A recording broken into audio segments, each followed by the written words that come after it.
70 दिन से अब हम कन्याकुमारी से लेकर श्रीनगर की यात्रा पे चल रहे हैं।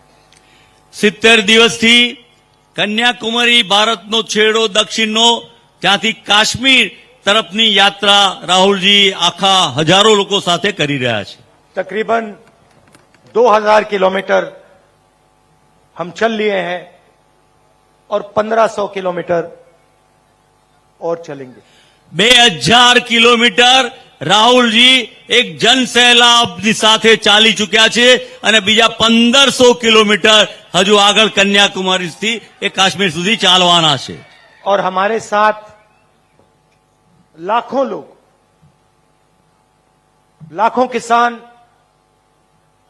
बेरोजगार युवा, माताएं, बहनें,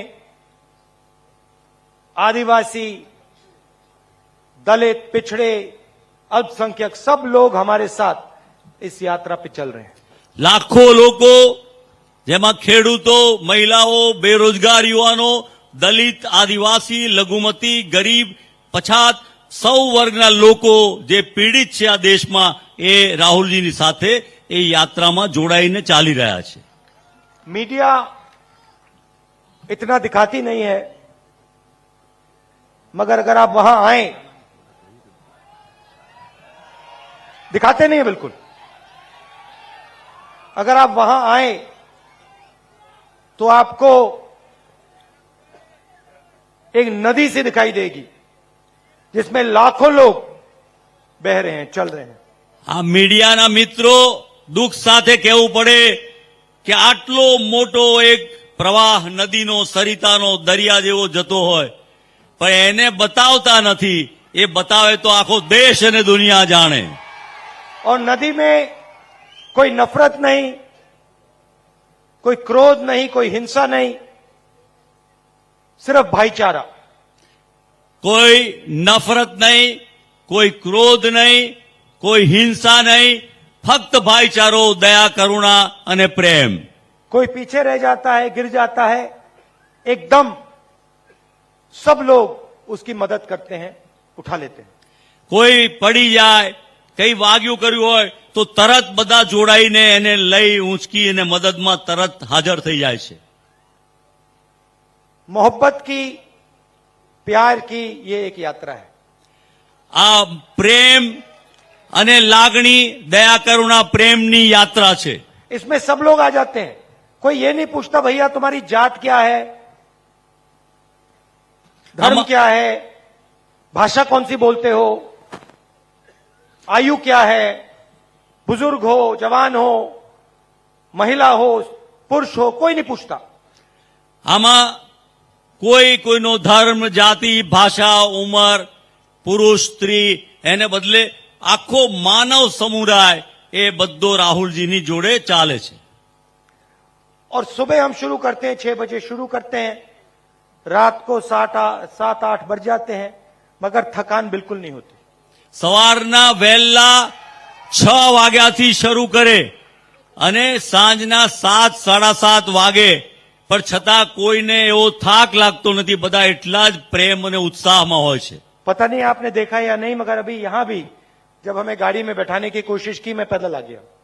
અહીંયા પણ હેલીપેડ પરથી જયારે ઉતરીને ચાલવાનું અમે બધાએ કીધું રાહુલજી આ કોન્વોયમાં તો કે नहीं मैम ये तो आ गए, गुजरात आना था, नहीं तो हम तो पैदल यात्रा हमारी चालू ही है।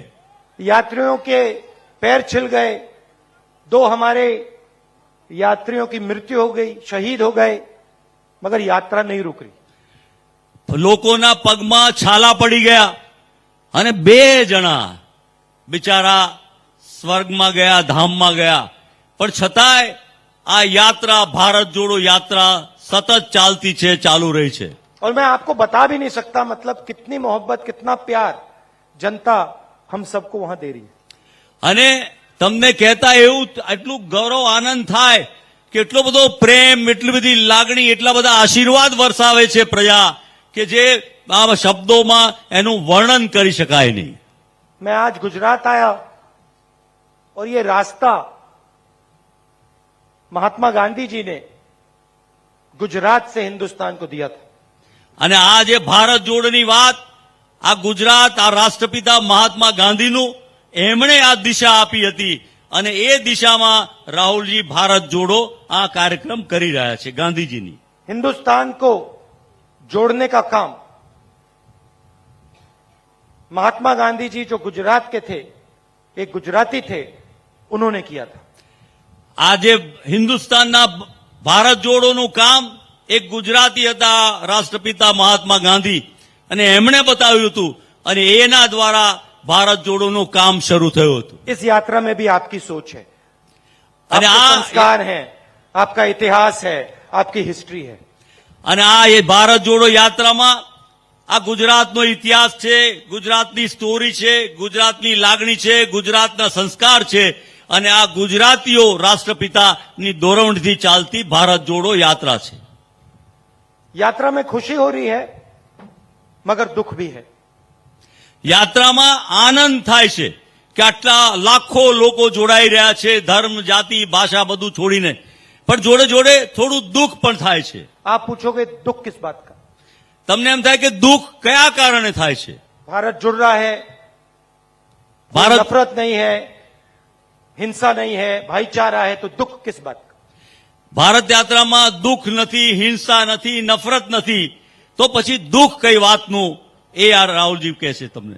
भाई और बहनों, दुख किसानों से बात कर कर होता है, युवाओं से बात कर कर होता है, आदिवासियों से मिलकर होता है. આ દુઃખ એટલા માટે થાય છે કે આદિવાસીઓને મળીને, ખેડૂતોને મળીને, લોકોને મળીને, પીડિતોને મળીને એ દુઃખ થાય છે એમની વાતો સાંભળીને.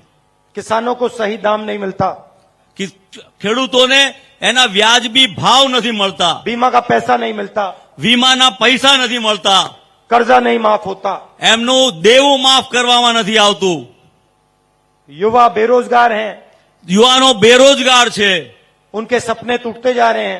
અને એમના સપનાઓ ચૂર ચૂર થઈ જાય છે. कोई इंजीनियर बनना चाहता है, पढ़ाई की, माता पिता ने पैसे डाले, आज मजदूरी कर रहा है. કોઈ માણસ માતા પિતા પેટે પાટા બાંધીને ભણાવ્યા હોય અને છતાં એ એન્જિનિયરને બદલે મજૂરીનું કામ કરે છે, એવા યુવાનો મળેલા છે. कल शाम को एक युवा हमारी यात्रा में आया, उसका नाम राम था. ગઈકાલે યાત્રામાં એક યુવાન મળ્યો જેનું નામ રામ હતું. मेरे से गले मिला और रोने लगा. ગળે વળગીને બિચારો ધ્રુસકે રડી પડ્યો. मैंने उससे पूछा, क्यों रो रहे हो, क्या हो गया? મેં પૂછ્યું કે ભાઈ તને શું થયું, તું કેમ રડે છે? कहता है, कोरोना में मेरा पूरा परिवार मर गया. કોરોનામાં મારું આખું કુટુંબ ચાલ્યું ગયું, એ મૃત્યુ પામ્યું. राहुल, मैं अकेला हूं, मेरा कोई इस दुनिया में नहीं है. રાહુલજી, હવે હું એકલો રહી ગયો, હવે દુનિયામાં મારું કોઈ નથી, હું એકલો જ રહી ગયો છું. अस्पताल में मैंने डॉक्टरों के सामने हाथ जोड़े, रोकर हाथ जोड़े. मेरे माता पिता को उन्होंने नहीं बचाया. ડોક્ટરોને હાથ જોડ્યા, રડતા રડતા ખૂબ કહ્યું અને એમ કહ્યું કે મારા માતા પિતાને બચાવો, પણ મારા માતા પિતાને બચાયા નહીં. मेरे हाथों में मेरी मां ने अपना दम तोड़ा.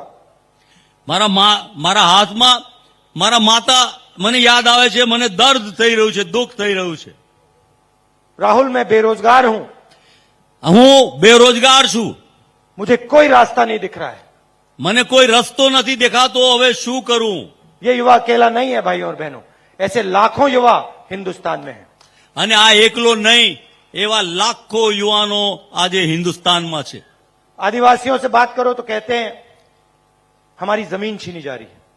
આદિવાસીઓએ વાત કરી તો આદિવાસીઓ કહે છે કે અમારી જમીન લઈ લેવામાં આવે છે, અમારી પાસેથી છીનવી લેવામાં આવે છે. बिना हमसे पूछे हमें हटा दिया जाता है और किसी इंडस्ट्रियलिस्ट को, किसी अरबपति को हमारी जमीन दे दी जाती है. અમને પૂછા કર્યા વગર, કયા વગર અમારી જમીન લઈ અને ઉદ્યોગપતિઓને આપી દેવામાં આવે છે, એનો કબજો આપી દેવામાં આવે कोई છે. मुआवजा, कोई कॉम्पेंसेशन नहीं मिलता, हमें परे कर दिया जाता है અમને और हमारी जमीन, हमारी मां उद्योगपतियों के हवाले कर दी जाती है. અમારો કબજો લઈ અમને કોઈ મુઆવજો કોઈ કોમ્પન્સેશન કશું જ આપવામાં આવતું નથી અને એ જમીન લઈ અને પેલા ઉદ્યોગપતિઓમાં અને આપી દેવામાં આવે છે અમને બેદખલ કરી દેવામાં આવે છે और यहां भी वही काम हो रहा है।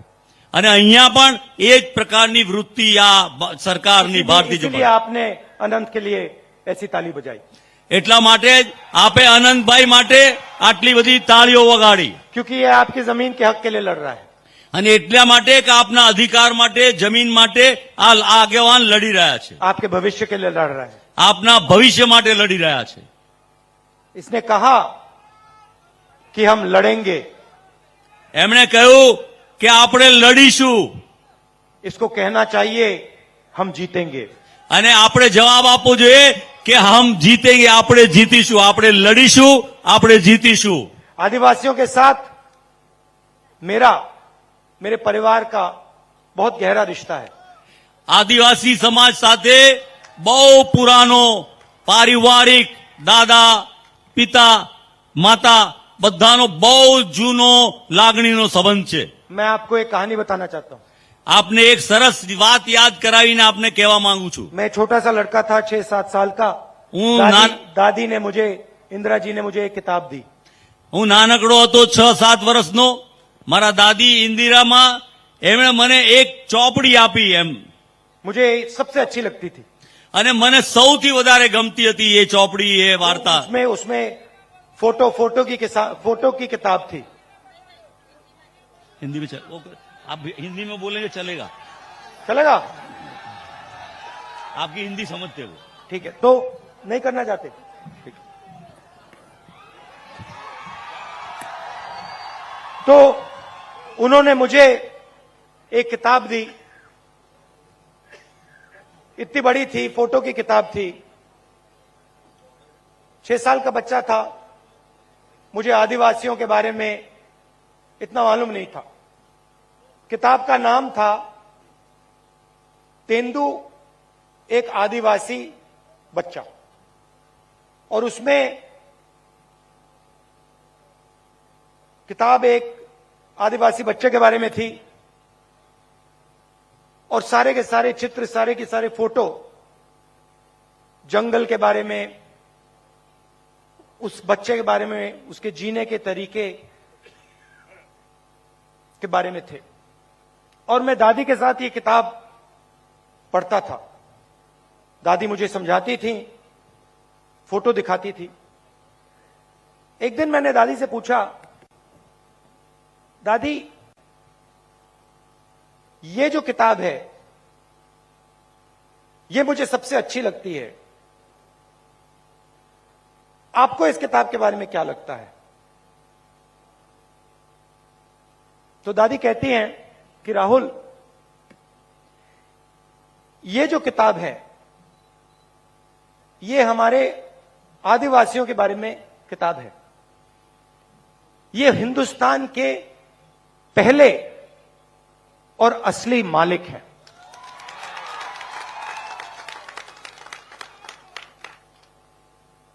ये हिंदुस्तान के पहले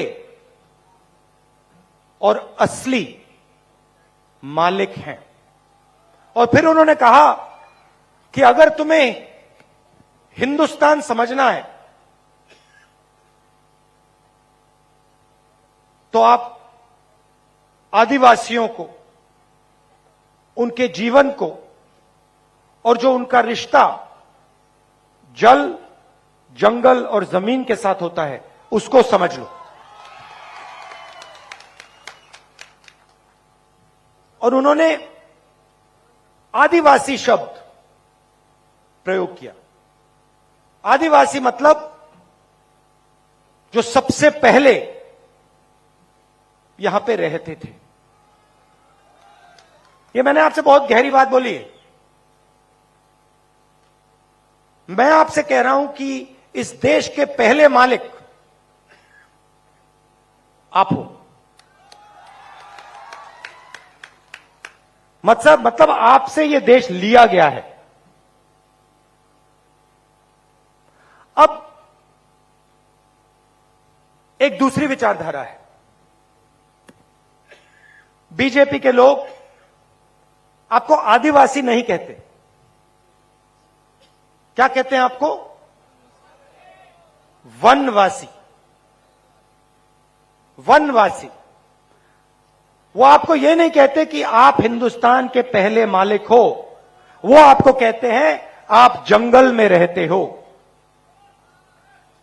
फर्क समझ में आया?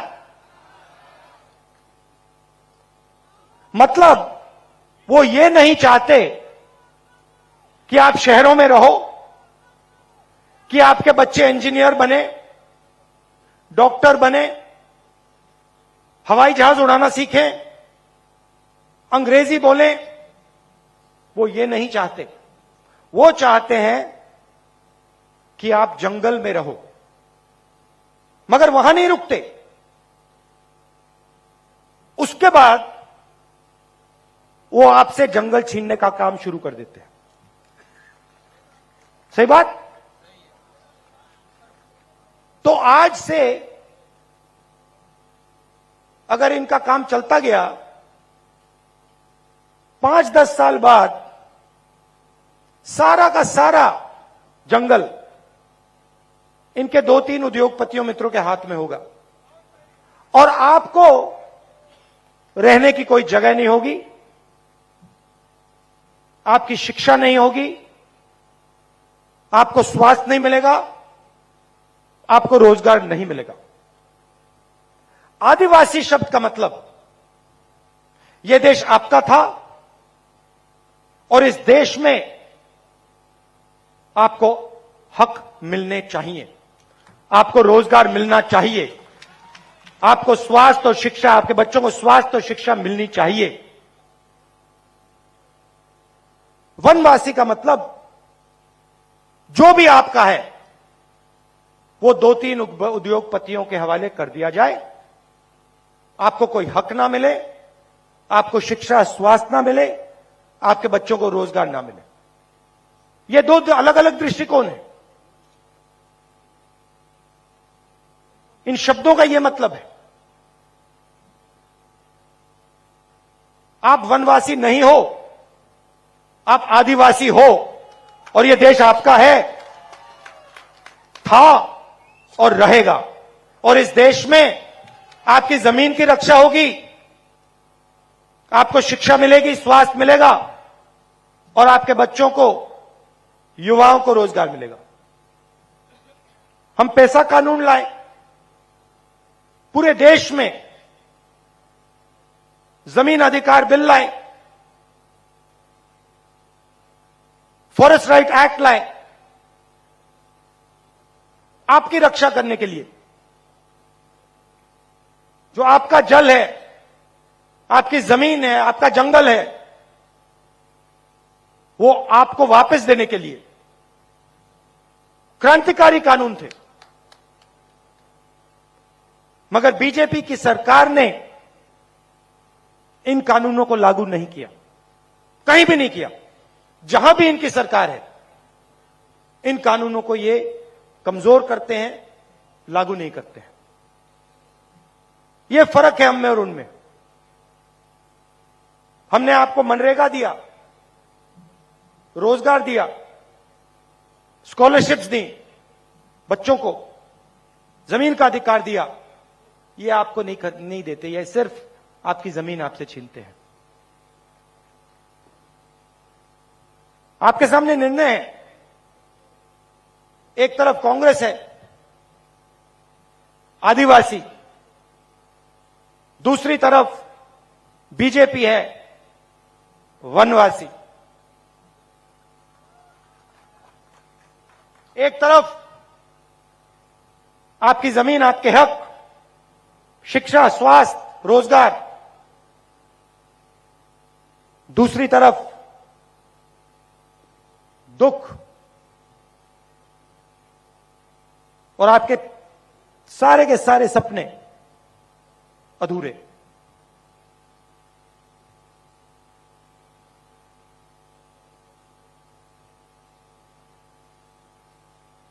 हम चाहते हैं कि जो आपकी हिस्ट्री है, इतिहास है, जीने का तरीका है, उन सब की रक्षा हो।